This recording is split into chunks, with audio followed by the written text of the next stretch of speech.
Good afternoon, ladies and gentlemen. This is your race day update for the Hunt the Front Super Dirt Series presented by Sweet Victory Apparel Company. We are here in Cochran Motor Speedway in Cochran, Georgia. Joshua Joyner, Travis Scott. Joshua, round number 4 of the 2023 season for us, and you couldn't ask for better weather so far. Well, knock on wood, but it's a great day. A little bit of cloud cover to keep it cool every now and then, but it's really excited to be here in Cochran. Looking forward to a great show. And what's looking like shaping up to be a good field here. All right, let's dive into the top story coming into today's race is a tie at the top of the points chart for Will Harrington, Joseph Joyner. We got a tight points battle tonight. Yeah, that's kind of like I said when we envisioned put together this series. That's kind of how we envisioned it, to have a group of guys, the top.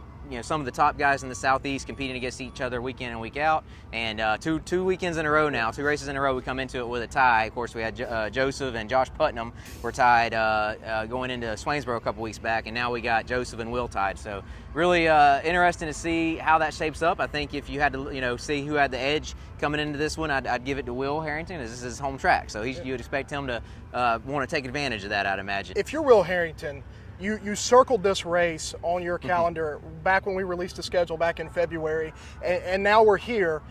Is the pressure on him more so than anybody else because it's his home track? I think so. I think coming from a racing family, and seeing my brothers race at Southern Raceway back home or Deep South Speedway, anytime we go there for a bigger show and there's guys coming from all over, there's that added pressure that you're supposed to win, right?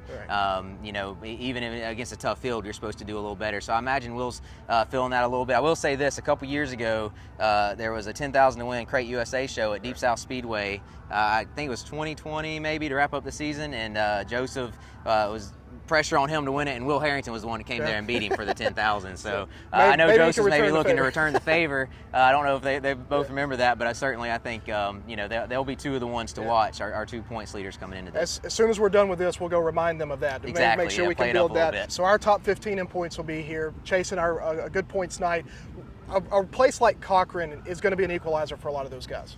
Yeah, I feel like this is a track that, of course, you got Will Harrington and a few of the others that have ran here quite a bit and know this place, and for Will, like his home track, but a lot of guys that have not raced here much, right? This is a place that you might only see 1 or 2 super shows a year. So some of these guys coming in, with limited experience here, and it's going to be see who can adapt and capitalize on coming to somewhere that not many, even non-series regulars, have a whole lot of super late model experience here. And if there's going to be a non-series favorite, I got to think it's the guy from just down the road in Dublin. Pearson Lee Williams won a Southern All-Star race here back in October of last year. He's got to be licking his chops ready to bring these guys into his home turf as well. Absolutely. I think he's one to watch. I think a couple of the other names that are here, Garrett Smith, obviously last year's Dirt Track World Championship winner.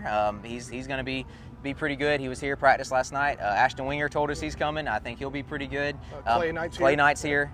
So I think it's going to be a good mix of our series regulars and some of the other guys, top guys around the Southeast coming in trying to steal the show. So tonight really kind of kicks off a very important month for the series. So we got a couple of weeks off to allow for guys to go to Eldora and some of the other big races that are happening in the next week or so. But then we're right back to Why Not Motorsports Park in Meridian, Mississippi for a pair of shows at the end of June. Yeah, really excited. We actually added a show there at Why Not. We was originally supposed to go there for a one-day Saturday show. Now it's going to be a doubleheader at Why Not, and if I had to pick a track to have a doubleheader at, I think Why Not's a good place to do it. That's one of the raciest tracks in the country for my money, but definitely in the Southeast. So really excited to get there for a doubleheader, June 23rd, 24th, and then we go right into the very next weekend, a triple header. We'll do our 4th of July, the weekend before 4th of July. We'll do I-75 on Friday, North Georgia on Saturday, and then Duck River on Sunday. So we're going, this will be our 4th race, and then when we wrap this up, we'll take a couple weeks off, like you said, but then we're going to run 5 races in 2 weeks. Yeah, so 2 weeks. It'll be a busy time, and that's when we're going to, at the end of that, is when we'll pay out our mid-season points. So it's going to be really see this thing hit top gear here over the next month. Yeah, so we've talked a lot about the top 5 in points, but if you're guys that are 6 through 10 and you're eyeing trying to get up in that mid-season points championship, these next few races, it could all just flip on its head. We've got twice as many races. We've only got 3 races in. We've got way more than that to get done before that mid-season points fund. So anything could happen. These guys can turn it around. And you talk about that, a guy I'm looking at to kind of turn it around is Peyton Freeman, right? A guy that's had a kind of a disappointing run at All-Tech, or he dug himself out of a hole at All-Tech, had to take a provisional, but did well there, and then goes to Magnolia and had the unfortunate flip there.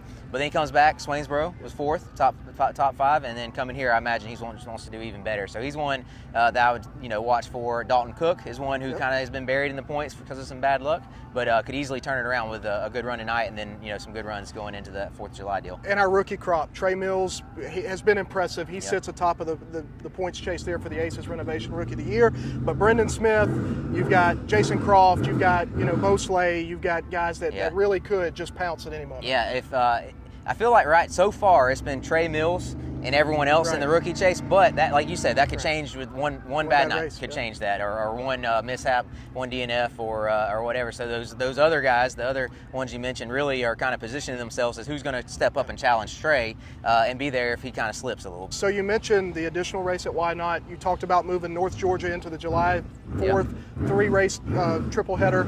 Talk about the addition that we made, the big announcement about the Deep Fried 75. So the North Georgia race, that is 4th of July weekend, was originally supposed to be Saturday, August 5th. We kind of had some scheduling we needed to work on with them, and it kind of worked out moving them to 4th of July. It opened up that date, and the folks at Duck River Raceway Park have, since we started this deal, wanted to find a way to get their race, their big race, the Deep Fried 75, on our schedule. It's usually traditionally a fall race, so we didn't put it on the 4th of July weekend when we were originally going there. But when that August date opened up, it's not fall, but it's a little bit closer to it, and we looked at the schedule and some of the things going on. I felt like it was a good time. We felt like to plan a big race. So a $20,000 to win, one-day show at Duck River on Saturday, August 5th. The Deep Fried 75 is a race that's been around for, I think it's the 11th annual, so it's kind of been going on for a while, and there's been some big names win it. Billy Moyer's won it before, Brandon Overton. So looking forward to making that part of the Hunt the Front Super Dirt Series. Yeah, it's a big statement for us to be able to come in and sanction that race. Yep. So Cochran, Georgia, Cochran Motor Speedway, expecting a huge crowd in the grandstands tonight. We've got the quality regional field of Hunt the Front Super Dirt Series competitors here already. More on the way. If you can't join us here tonight, racing action starts at 6. Catch it all on huntthefront.tv.